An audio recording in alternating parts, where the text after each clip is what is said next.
For many of us in America, Sharia is a household word, familiar from the media and political debates. But what is Sharia, and how much do ordinary Americans really know about it? We may think of it as Islamic law, but that doesn't tell us very much if we know little about the Islamic tradition. I'm not a Muslim myself, but I am a scholar of Islamic law, and I often find myself introducing Sharia to college students whose only knowledge of Islam might come from news reports about distant and confusing events. I tell them that for Muslims, Sharia means the way or path to God. I also explain that it's broader than just law and refers to the very idea of God communicating with humans through revelation. This is why for Muslims, the Sharia includes God's messages to previous prophets, from Noah to Abraham, Moses, and Jesus. This shouldn't be a surprise. Muslims see God's revelation to Muhammad as a continuation and completion of the message revealed to the earlier Jewish and Christian prophets. But while the Sharia is not just law, it is law. It contains rules of behavior. But Muslim legal scholars of the past describe the Sharia not so much as a codified rule book like our tax code, nor as merely a set of higher principles like the idea of natural law, but as the ongoing search for God's prescriptions for human action. Like the Mosaic Law, the Sharia is the discovery of the rules that will allow believers to obey God.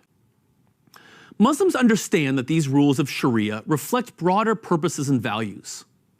Scholars and theologians have traditionally said that the entire Sharia is designed to protect human welfare, which they define through 6 core universal interests: life, religion, reason, wealth, family, and honor. For example, the Sharia prohibits the consumption of alcohol, but scholars don't just say that this is because God has forbidden it, but also because it is God's will that humans protect and preserve their reason or intellect, which is necessary for making correct moral decisions. The Sharia also prohibits sexual relations outside of marriage.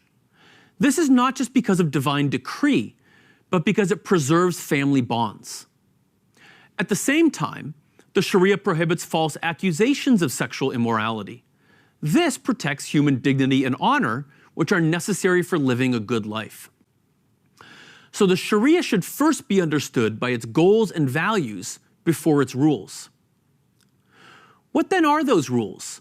And if they are not codified, how are they known? Muslim jurists discovered these rules through 4 primary sources: the Quran, the words and actions of the Prophet Muhammad, the universal agreement about a matter by the Muslim community or its scholars, and the careful use of analogy. Law usually refers to the public sphere, but most of the Sharia's rulings are about private spiritual practice, such as prayer, fasting, charity, and so on. And while rulings on social relations from marriage, divorce, sales, contracts, and inheritance remain a living part of the Sharia, their implementation in modern societies varies from country to country. Sometimes it is based purely on personal conviction, as in the case of American Muslims voluntarily giving to charity or following Islamic finance laws. Importantly, very few of the areas of behavior and social relations that the Sharia governs have only a single rule on which all jurists agree. Scholars always accepted and recognized reasonable disagreement, because interpretation could rarely provide complete certainty about God's intentions. Yet this did not mean that anyone could just impose their own understanding of God's law on others, especially through force. While the Sharia also encompasses certain rulings on civil procedure, aspects of crime and punishment, and even warfare, only public authorities could establish courts with the power to enforce Sharia rulings. Today, this has changed in a number of ways. In nations where Muslims are minorities, such as the United States, Muslim scholars emphasize that the Sharia makes it obligatory for Muslims to follow the secular laws of the lands where they live. In many Muslim majority countries, it is now the state alone, and not scholars who specialize in the Sharia, that decides what will be enforced in courts. And the state's rules are completely divorced from the sophisticated methods and culture of traditional scholars.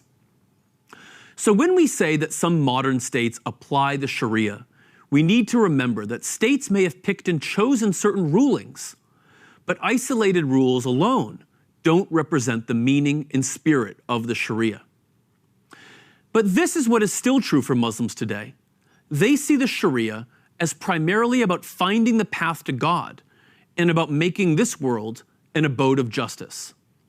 In other words, for Muslims, the Sharia is about protecting the most important human interests and values: life, religion, wealth, reason, family, and honor. I'm Andrew March for the Amir Stein Center.